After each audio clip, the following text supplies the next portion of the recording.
इस कार्यक्रम के पुण्यार्चक हैं स्वर्गीय पंडित श्री रतनलाल जी बैनाड़ा की स्मृति में बैनाड़ा उद्योग लिमिटेड, आगरा।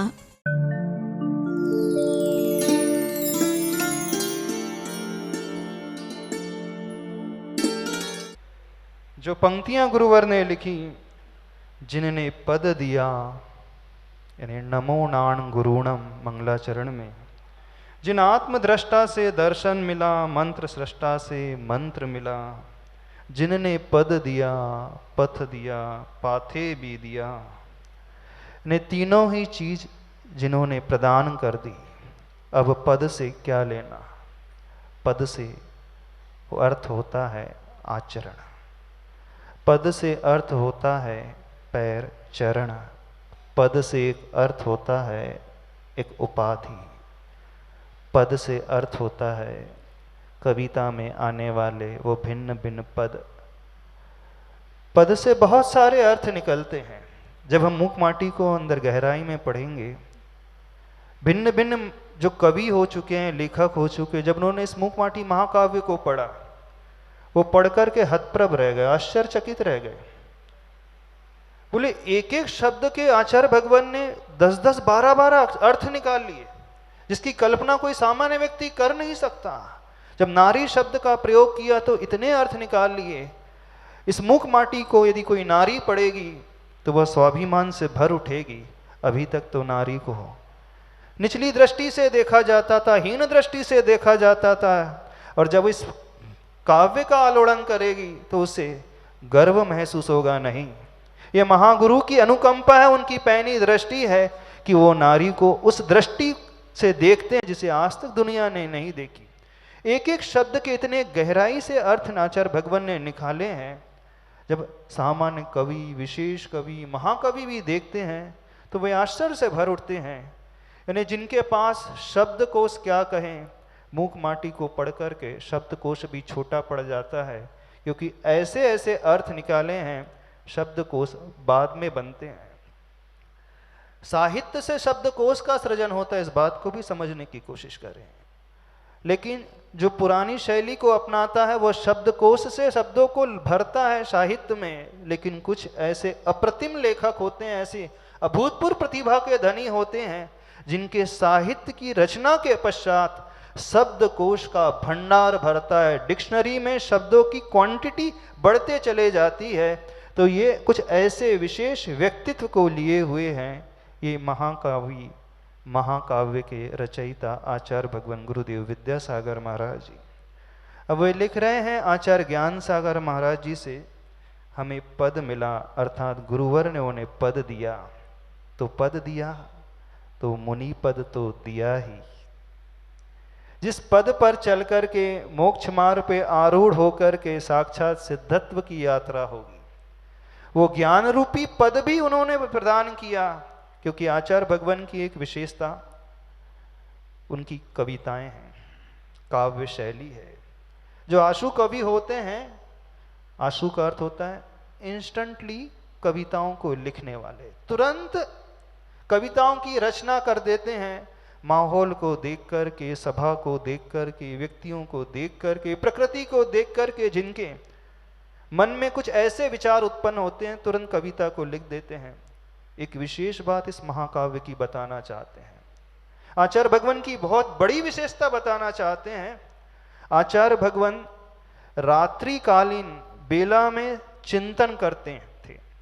जब इसकी रचना की, सामायिक के पश्चात 9:30 बजे के पश्चात आचार्य भगवान घंटों घंटों बैठ कर के चिंतन करते थे, ध्यान लगाते थे, और जो चिंतन करते थे तुरंत लिखते नहीं थे। जो भी लेखक होते हैं, कवि होते हैं, जो उनके मन में शब्द उत्पन्न आया, चिंतन उत्पन्न आया, तुरंत उसे नोट डाउन कर लेते। लेकिन आचार्य भगवान की बुद्धि का कौशल देखना, क्योंकि हमारे आचार्य भगवान कभी भी रात्रि में लाइट का प्रयोग नहीं करते। वो लाइट जला करके एक शब्द भी नहीं लिखते, क्योंकि लाइट के प्रयोग में तो हिंसा है, जीवों की उत्पत्ति होती है। तो आचार्य भगवान रात में चिंतन कर लेते थे घंटों घंटों, और जैसे ही प्रातः काल सामायिक से उठते, भक्ति करते, तुरंत उस चिंतन को मूर्त रूप शब्दों में दे देते थे। यानी जो चिंतन रात्रि में आया वह प्रातः काल की बेला में नोट डाउन करते थे अपनी उस डायरी में। डायरी में भी नहीं, भिन्न भिन्न छोटे छोटे पन्नों में उसने उन्होंने लिखा। यानी इतनी तीक्ष्ण बुद्धि के अवधारी, क्योंकि चिंतन अभी आ जाता है, कविता की रचना अभी हो जाती है, लेकिन यदि हम उसे लिखे नहीं तो कुछ घंटों के बाद तो वो भूल ही जाएगा व्यक्ति। लेकिन विशेषता देखना आचार्य भगवान की कि कभी भी लाइट का प्रयोग नहीं किया, रात्रि में कभी नहीं लिखा, और घंटों घंटों ध्यान के बाद बैठ करके चिंतन, और चिंतन का परिणाम ये महाकाव्य रच करके इस दुनिया के सम्मुख आया। यानी वो अहिंसा की भावना से जो ओत प्रोत रहे हैं ये तब आया क्योंकि ऐसा पद उन्हें आचार्य ज्ञान सागर महाराज जी से मिला। और जिस पद से मोक्ष पद मिलने वाला है, तो आचार्य भगवान कह रहे हैं जिनसे हमें पद मिला, मुनि पद मिला, चारित्र का पद मिला, अथवा साक्षात मोक्ष पद ही मिल गया। तो पद से यहाँ पर क्या लेना? मुनि पद, चारित्र का, आचरण का पद, और अवश्यम भावी बहुत शीघ्र जो मोक्ष पद मिल जाएगा, अथवा भावी नैगम नय की अपेक्षा देखे तो आचार्य ज्ञान सागर महाराज जी ने उन्हें मोक्ष पद भी दे दिया। फिर दूसरा पथ दिया, यानी रास्ता दिया, वो दृष्टि दी, क्योंकि शुरुआत किसी भी यात्रा की रास्ते से होती है, उस दृष्टि से होती है जिसे हम श्रद्धा कहते हैं, सम्यक दर्शन कहते हैं। तो पथ दिया यानी आचार्य ज्ञान सागर महाराज जी उन्होंने सम्यक दर्शन भी दिया, और बाद में जो लिखा है पाथे भी दिया। पाथे का अर्थ होता है सूत्र। वो सम्यक ज्ञान दिया जिन सूत्र की बदौलत आचार्य भगवान की प्रज्ञा, आचार्य भगवान की जो ज्ञान की क्षमता इतनी विकसित हो गई, इतनी विकसित हो गई, जैसे सहस्त्र पहलू का हीरा होता है, जब शान पर चढ़ाया जाता है तो उसकी कांति, उसकी चमक अलग ही प्रकार की निखर करके आ जाती है। तो आचार्य भगवान सब कुछ वैसे देखा जाए तो सारा का सारा पुरुषार्थ गुरुदेव का ही है। पूज्य दादा गुरु से जो उन्हें मिला मात्र सूत्र मिले, बीजाक्षर मिले, कुछ गाथाएं मिली, पढ़ने की कला मिली, लेकिन जो ज्ञान का विकास हुआ उन्होंने स्वयं अपनी क्षमता के आधार पे किया। सूत्र तो हमको भी मिल जाते हैं, आपको भी मिल जाते हैं, शास्त्र सबको मिल जाते हैं, लेकिन उन सूत्रों से अर्थ खोजना, सूत्रों से अर्थ निकालना, उसके भाव निकालना, ये उस व्यक्ति की कुशलता पर आधारित है। तो पूज्य आचार्य भगवान की ये महान कुशलता है कि जो सूत्र उन्हें दादा गुरु ज्ञान सागर जी से मिले, उस सूत्र को उन्होंने इतना विस्तार रूप दे दिया, इतना विस्तार रूप दे दिया, वही आज हम सब लोगों के समक्ष इस महाकाव्य के रूप में अवतरित होकर के दुनिया के सम्मुख उपस्थित है। तो ये मूक माटी महाकाव्य 4 भागों में जो विभाजित है, अथवा यूं कहें इसमें समस्त प्रकार के चारों ही पुरुषार्थों का वर्णन भी समाहित है। तो इसकी आज शुरुआत करते हैं। पेज नंबर 1 में पहले पृष्ठ में जो आचार्य भगवान शुरुआत कर रहे हैं इस मूक माटी की। सीमातीत शून्य में नीलिमा बिछाई, और इधर नीचे निरी नीरवता छाई है। निशा का अवसान हो रहा है, उषा का अब आन हो रहा है। भानु की निद्रा टूट तो गई है, परंतु अभी वह लेटा है। माँ की मारदव गोद में मुख पर अंचल लेकर करवटें ले रहा है। जब भी किसी ग्रंथ की शुरुआत होती है, काव्य ग्रंथ की, महाकाव्य ग्रंथ की शुरुआत होती है, तो शुरुआत में प्रकृति का वर्णन होता है। बड़े सुंदर शब्दों में आचार्य भगवान ने उस प्रकृति का वर्णन किया है। सीमातीत शून्य में, शून्य अर्थात ये आकाश जो अनंत है, शून्य और अनंत एक ही में आ जाता है। सीमातीत अर्थात जो सीमाओं से अतीत हो चुका है, यानी लिमिटलेस। सीमा का अर्थ होता है लिमिट।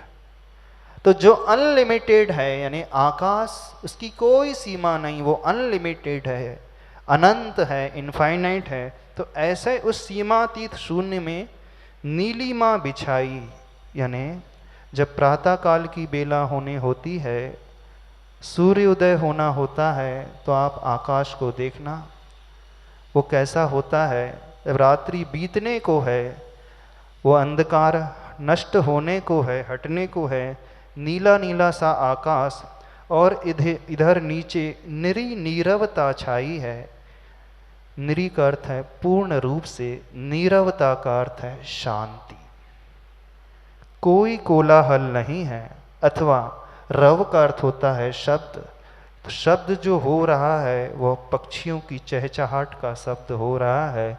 प्रातःकाल जब सूर्योदय होने को होता है उसके आधा एक घंटे पूर्व ही पक्षियाँ चिड़ियाँ जो हैं चहचहाने लगती हैं। प्रातःकाल की बेला आन यानी वह आ रही है, प्रवेश कर रही है। भानु की निद्रा टूट तो गई है, अंचल लेकर करवटे ले रहा है। जब आप उठने के होते हो, निद्रा खुल तो जाती है लेकिन एकदम व्यक्ति नहीं उठता। हाँ, करवटे बदलता रहता है और चादर ओढ़ करके सो जाता है।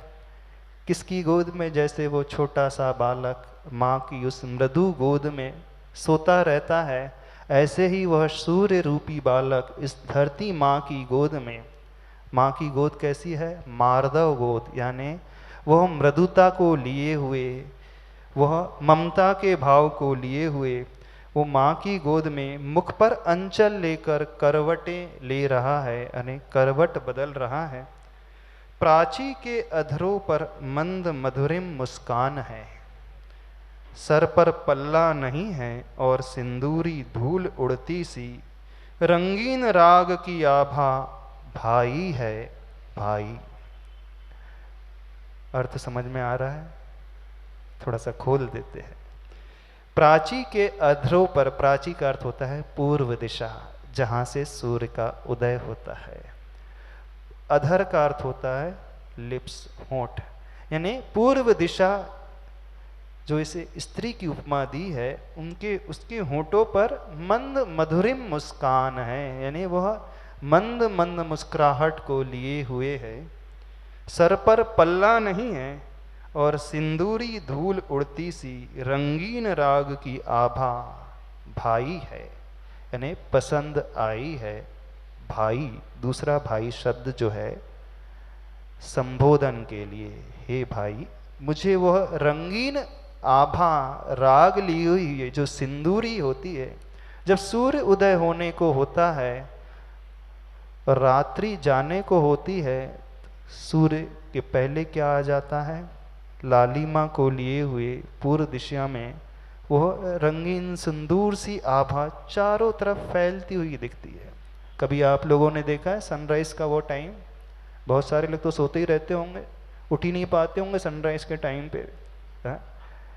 जीवन में यदि कुछ पाना है तो नेचर के साथ होना सीखो, प्रकृति के साथ होना सीखो। सनराइज पॉइंट देखने जाते हैं हिल स्टेशन में, सनसेट पॉइंट देखने जाते हैं उस स्टेशन में, लेकिन कभी वो भी देखना जैसे सूर्य का उदय होता है तो हमारे जीवन रूपी बगिया में वैसा ही सूर्य का उदय हो जाए, जिससे हमारा वो अंधकार नष्ट हो जाए। तो बहुत अच्छी आचार्य भगवान की यह कल्पना है। सिंदूरी धूल उड़ती सी, रंगीन राग की आभा, यानी वो दृश्य बहुत मनोरम दृश्य लगता है, अच्छा दृश्य लगता है कि नहीं? संसारी व्यक्ति को हजारों रुपए खर्च करके वो जाता है। अथवा आप शिखर जी कभी गए होंगे, जब वंदना करने के लिए चढ़ते होंगे, 4:30 बजे का जो वक्त होता है, सूर्य बहुत दूर से उगता हुआ दिखता है, कितना सुनहरा दृश्य लगता है। बिल्कुल वैसी ही रमणीय प्रकृति का दृश्य है। लज्जा की घूंघट, पेज नंबर 2, लज्जा की घूंघट में डूबती सी कुमुदिनी, प्रभाकर के कर छुवन से बचना चाहती है वो, अपनी पराग को, सराग मुद्रा को पंखुड़ियों की ओट देती है। अब देखो किसका वर्णन किया है? एक स्त्री का वर्णन किया है। कैसी होती है, कैसे स्वभाव वाली होती है? वो अपने आप को बचाना चाहती है। प्रभाकर के कर छुवन से बचना चाहती है। लज्जा के घूंघट में डूबती सी कुमुदनी। दो प्रकार के फूल होते हैं, एक कमल का फूल होता है जो सूर्य उदय होने पर खिलता है, और एक कुमुदनी होती है जो चंद्रमा के उदय होने पर खिलती है। और जैसे ही दिन होता है उसकी पंखुड़ियां बंद हो जाती हैं, और कमल जब दिन होता है तो पंखुड़ियां खुल जाती है, और कुमुदनी की पंखुड़ियां चंद्रोदय में खिलती हैं। तो दो प्रकार के सरोवर में फूल होते हैं। जब रात्रि अंत होने को है तो वह कुमुदनी क्या कर रही है? प्रभाकर के कर छुवन से बचना चाहती है। यानी कोई भी स्त्री अन्य पुरुष के छूने से अपने आप को बचाना चाहती हो, जो शीलवती नारी होती है वो बचना चाहती है। तो प्रभा का अर्थ क्या होता है? जो प्रभा को करे सो प्रभाकर, अर्थात सूर्य। और सूर्य की जब किरणें फैलती हैं तो किरण ही उसके कर अर्थात हाथ। वो कर अर्थात वो किरणें उस कुमुदिनी को छूना चाहती हो, उससे पहले ही मानो वो कुमुदनियाँ क्या भाव व्यक्त कर रही हैं?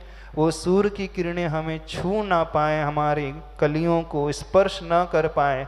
इस कारण जैसे वो शीलवती नारी घूंघट में अपने आप को ढांक लेती है, बचा लेती है, ऐसे ही वह उन किरणों के स्पर्श से बचने हेतु अपनी पंखुड़ियों को बंद कर रही है। ऐसी वह कुमुदनी है, यानी एक वह पुष्प होता है, अपनी पराग को, सराग मुद्रा को पंखुड़ियों की ओट देती है। पराग यानी सुगंधी, और सराग यानी जहाँ राग सहित सुंदरता। कैसी मुद्रा है? बहुत सुंदर मुद्रा है। उस सुंदर मुद्रा को वह छिपाना चाहती हो। किसकी ओट में? पंखुड़ियों को बंद कर रही है। अपनी उस सुंदरता को वह ढाकना चाहती है, किसी के समक्ष वह प्रकट ना करना चाहती है। ऐसी है ना आज की स्त्री वर्ग भी? ऐसा ही पहना हुआ है ना आज का स्त्री वर्ग का। कोई व्यक्ति आ जाए तो किसी की दृष्टि हम पर गलत ना पड़ जाए, ऐसी मान लें आज का? नहीं, आज तो वो अपनी पंखुड़ियों को और खोल रही है ताकि कोई आकर के हमें देख ले। गलत तो नहीं कर रहे? क्या भाव देना चाह रहे हैं आचार्य भगवान इसमें? उस शीलवती नारी के लिए, उस महिला समाज के लिए। उदाहरण तो वो कुमुदनी का दिया है। वह सूर्य की किरणों से अपने आप को बचाना चाहती है, अपनी सुंदरता को छिपाना चाहती है, कि किसी के पर के छुवन से अपने आप को सुरक्षित रखना चाहती है, ताकि मेरा शील हमेशा जयवंत रहे। शील की सुरक्षा अपने रूप की सुरक्षा से होती है, उघाड़ने से नहीं होती है। तन की सुरक्षा से होती है, प्रदर्शन से नहीं होती है। लेकिन आज पंचम काल है, मॉडर्न जमाना है, वेस्टर्न कल्चर है ना। और वेस्टर्न कल्चर में कोई अपने को ओट में रखना नहीं चाहता है दुनिया के समक्ष। वह इस प्रकार दिखाना चाहता है कि आप तो हमें देख लो। तभी तो वो मेकअप करके आता है पर को अट्रैक्ट करने के लिए। ऐसा ही नहीं होता। जो शीलवती नारी होती है मेकअप करती है सिर्फ अपने पति के लिए, बिल्कुल मान करके चलना, और किसी के लिए नहीं। तो इसके माध्यम से आचार्य भगवान बताना चाह रहे हैं, किसके लिए? उस महिला समाज के लिए, स्त्री वर्ग के लिए, उन गर्ल्स के लिए। यदि अपने आप को सुरक्षित रखना है तो एक पर्दा रखना सीखो, तब कहीं जीवन में हम सुरक्षित रख पाएंगे। इन पंक्तियों के माध्यम से जो आचार्य भगवान कहना चाह रहे हैं, अपने शील को सुरक्षित रखने के लिए हम इस प्रकार का पहनावा लेकर के आएं, इस प्रकार की प्रवृत्ति बनाएं कि कदम हमारी ओर से आगे ना बढ़े, अपने आप को सुरक्षित इस प्रकार से कोशिश करें। बोलिए आचार्य परमेष्ठी गुरुदेव विद्यासागर जी महाराज की।